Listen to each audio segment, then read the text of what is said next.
Hello everyone. Today's podcast is about part 3 of the Confident Dyslexic. And what we're going to work on today is, the title of it is called Do Something That Scares You. It's about taking the first real step, the first actual actions that after you take this, you would be more of a confident person. Because before we looked at on day 1, we were talking about what does it actually mean to be confident. And then on day 2, we looked at who do you want to be specifically. Now it gets where the rubber meets the road. And it's something I'm very excited for.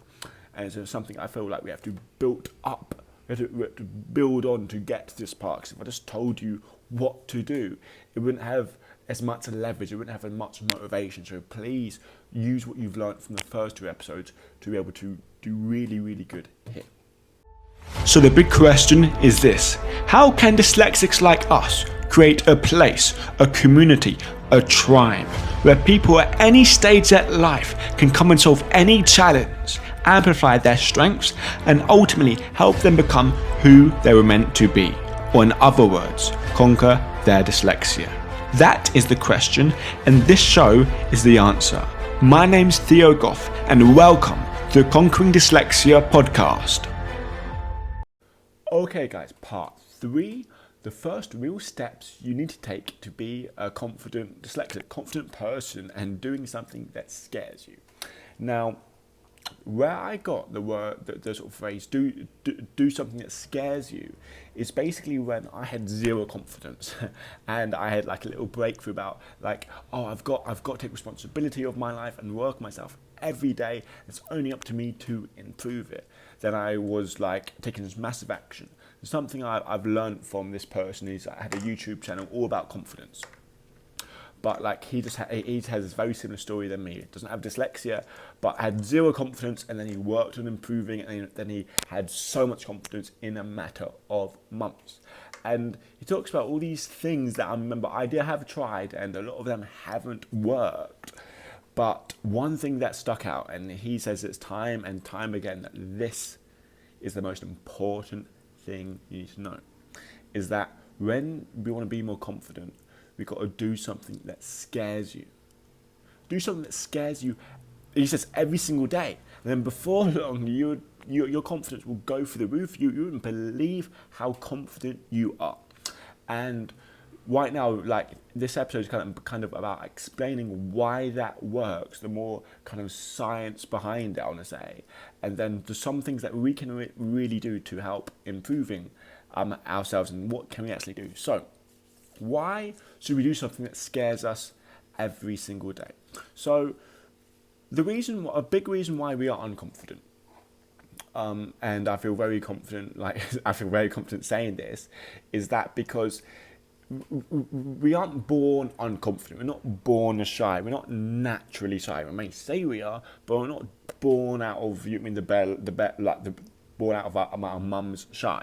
We may be more of an introvert. I'm an introvert. Doesn't mean I can't be social. Okay, we may be naturally more introverted or extroverted, but still, an extrovert can still be shy, and an introvert can still be confident. Okay. Now, confidence has nothing to do with extroversion or introversion. So the reason why we're unconfident is that because an experience might have happened, an experience probably has happened. Most likely you would have had stacked experiences. Say with dyslexia, it's worrying about teachers not understanding you, teachers telling you off, kids laughing at you, your parents or the teachers again saying you need to work harder, you can't do this. Or with me, a big thing was my speech impediment and my stutter. I don't have a stutter now that much. Sometimes I do. But before, my stutter was really, really bad. I couldn't say my name, Theo. This is how bad it was. I think I've told it before on the podcast, but I remember going to boxing when I was 14 years old. And I was so nervous, so scared to do it. And I went over to the head coach to pay him my £2 for the session. He said, "What's your name, kid?" And I can't say my name, Theo, because I couldn't say the th sound. I was like, Alex. My name is Alex. Because I could say Alex, and I could struggle saying Theo. And for about 6 years, when I was at that club, 3 days a week a lot of times, at that club, actually having fights, boxing fights, they would always know me as Alex from that one silly, stupid thing. And I was too shy to say to everyone, look, this is not my name. My name is actually Theo. And so that's like one of the reasons why I was really, really low confidence. But basically, I was low confident because I was worried about what they would think of me. Because I've had trouble with the past and I haven't felt good. So I don't want to feel like that again in the future. So then I do things differently. I don't push myself out there. I don't put myself in a position to feel pain like I did then, like I did when I did stutter and I did look silly. I don't want to feel that. And I remember there's times where I just remember just crying to myself, like I can't say what I want to say.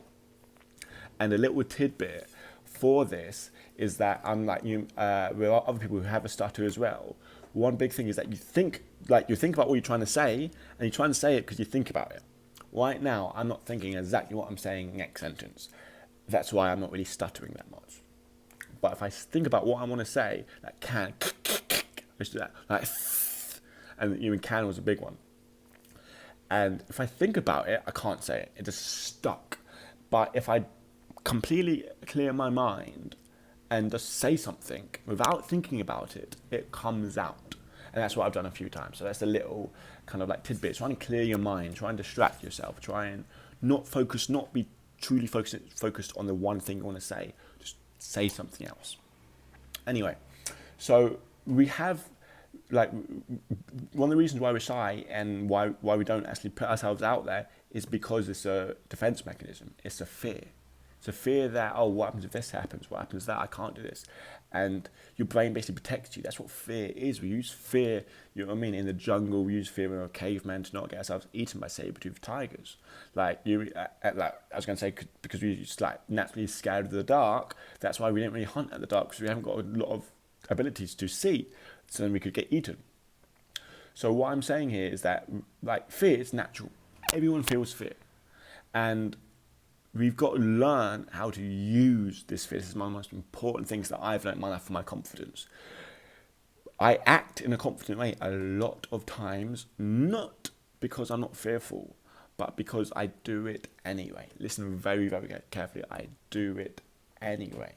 And one thing you want to realize is that you see confident people out there. Let me tell you something. No one's fully confident and not worried or not shy or don't feel shy or don't feel scared or don't feel a little nervous. Like, people feel that loads of times. But the difference between confident people, consistently people who look and act confident, and unconfident people is that the confident people feel the fear and act anyway. They're used to the fear. They're used to pushing through the fear. Because there's one rule that I sort of like play in my mind. Say, okay, if I want to speak to that person, a lot of times back when I was younger, I had different motivations. I was like, okay, I want to speak to that girl, I want to do that. And I would be so nervous to do it. And I would have this goal of just getting up and speaking to her. I did this really cringiest thing, like on a bus, I would get up and speak to some girl on the bus. And I would be sweating, so nervous, but I go 3, 2, 1, go. I'd stand up and I'd speak to them, and it'd be the most awkward conversation ever. They'd be freaked out. It wouldn't go anywhere, but I was so happy that I pushed myself beyond my fear. And the one rule I always have saying, okay, I have fear, it's fine. If I do this, will I die? If I do this, will everyone hate me and leave me? If that's a no, then do it. Yes, you're scared. Yes, you're nervous, but do it. Just get up and do it. Okay, that's something we've got to train in ourselves. Train in our nervous system. Okay, so first thing you've got to understand is fear is natural. Everyone feels fear. And the more you subside to the fear, the more when you feel fear, you feel shy. Shy is just another word for feeling fear of being social. The more you don't be social, the bigger the fear gets. The more you feel like it's stopping you, the more it feels like you're like a deer trapped in headlights where you can't move, you feel frozen. I felt like that in my sixth form. People looked at me, I couldn't move, because I let this fear trap me again and again and again until it got really bad. It doesn't start there. It doesn't start being frozen shy. It doesn't start being so awkward you can't open your mouth, you can't breathe. It doesn't start there. It starts at a point of being embarrassed and then not doing action, not taking action, and it builds on each other day after day after day. I mean, if you think about it in your own lives, you have to agree that's true, right? Why? So you have to understand this, understand the more we haven't took action, the more the fear gets, the more our shyness becomes. And the only way our shyness will get better, this is the only way, not thinking about it, not talking to your friend about it. That may motivate you, may change your mind on things, but yet you won't become a confident person by doing comfortable things, okay? You won't become a confident person by doing comfortable things. Because remember, I'm not talking a lot about dyslexia here, because it's not a dyslexia issue we're focusing on. It is a confident issue, okay? So what we've got to start doing is we've got to start pushing ourselves to do something that scares us. We've got to start feeling this fear and do it anyway. Okay, it's really, you've got to feel this fear and do it anyway. And the best way to do this is set yourself a challenge or set yourself some rules. But the biggest thing to do, say after this episode, I want the next 10 days, if you listen to this, if you're part 3 and you're like, okay, let's do this, Theo, I want to improve my confidence. The next 10 days, do something that scares you. I'm talking about tomorrow, you can do something that scares you. And something that when you think about it, like, oh, I feel nervous when I do that. And the idea is throughout the 10 days, slowly get more and more scared. Because one thing that this guy said to do, and I did it, like, say hi to 20 random people. Like, say hi and just walk away. It's awkward as anything, but it scares you. And dealing with that fear and pushing through it helps you develop it, because there's a thing that there's a therapy called exposure therapy that people use. Like, a lot of people suffer PTSD or all these different fears. Exposure therapy is basically exposing yourself to the experience that you're scared of over and over and over again until your brain realizes, hold on, I'm not dead. Hold on, like I'm still alive. I can handle this. I don't need to be scared of this. So the more times we expose ourselves to an experience, the less painful it becomes, the less fear we have, or the less shyness we have. So we've got to start working on it. And the best way to do something that scares you. So there's a couple different things. I would say for the day 1, so it's 10 days, and want to get, like, each day do something that scares you. Because you may do something on day 1 that on day 3 won't scare you anymore. You've got to have that your level of fear high in each activity. And I promise you, at the end of 10 days, you would feel so empowered. You would feel so energetic, you feel so limitless, okay? And then we can move on to the other, there's part 4 and part 5 that I'm really excited about. But we've got to get this fundamental step out of this whole program about being confident. If you just do what I'm telling you now about this next 10 days, you don't need to listen to about any like all the other ones. You still get the benefits of being more confident. Okay, we've got to realize that how important this is.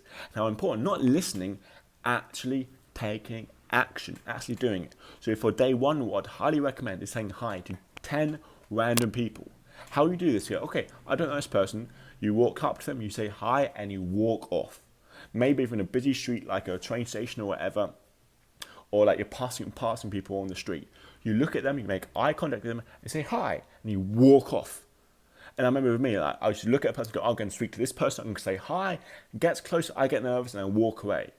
That happened to me so many times, that didn't count. I have to make it to 10 people on the first day. And you may think, okay, this is easy, this is easy, I'm ready for this. But when you actually go and do it, you start feeling nervous, okay? Maybe on the second day, do 20, double it. Third day, you can do something like, because all these things about exposure therapy when it comes to confidence, about these things that you could do to help yourself being more confident, it's about being comfortable in uncomfortable situations. Okay, this is a really good thing about being confident, is learn how to be comfortable in uncomfortable situations.